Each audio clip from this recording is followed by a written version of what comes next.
बृहत्रयीमध्ये चरक संहिता, सुश्रुत संहिता, अष्टांग संग्रह, अष्टांग हृदय येतात.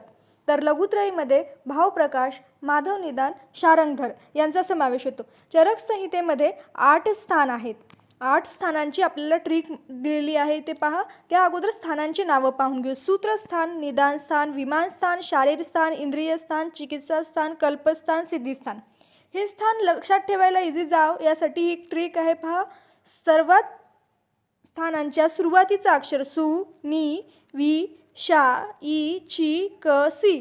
सुनी, विशा, इची, कसी यावरून तुम्ही स्थानांची नावं लक्षात ठेवू शकता.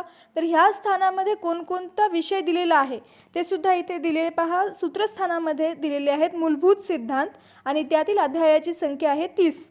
निदान स्थानामध्ये रोग निदानाबद्दल दिलेला आहे, अध्याय संख्या आहे 8.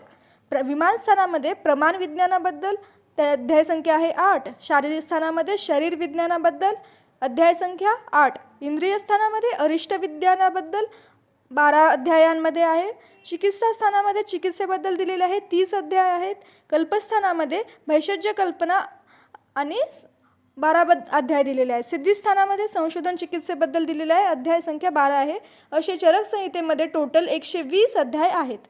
चरक संहितेच्या अध्यायांचे विभाजन जे आहे ते चतुष्कांमध्ये केलेले आहे. चतुष्क म्हणजेच काय, तर 4 अध्यायांचा मिळून केलेला समूह. त्यामध्ये आहेत भेषज चतुष्क, स्वास्थ्य चतुष्क, निर्देश, कल्पना, रोग, योजना, अन्नपान आणि उरलेले जे 2 अध्याय आहेत त्यांना संग्रहद्वय म्हणून वेगळं ठेवलेलं आहे. तर हे चतुष्क लक्षात ठेवा यासाठी सुद्धा एक ट्रिक आहे, पहा.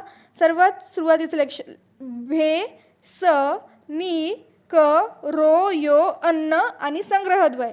भेसनिक, रोयो, अन्न, संग्रहद्वय. ठीक आहे. भेषज चतुष्क औषधी संबंधित आहे, स्वास्थ्याच्या संबंधित. ठीक आहे. चरक पूर्वार्धामध्ये 70 अध्याय आहेत. सूत्रस्थानात 30, निदानात 8, विमानात 8, शारीरस्थान आणि इंद्रियस्थान दोन्हीमध्ये 12-12 असे टोटल पूर्वार्धातले 70. उत्तरार्धामध्ये 54 आहेत. चिकित्सामध्ये 30, कल्पमध्ये 12, सिद्धीमध्ये 12 असे टोटल 54.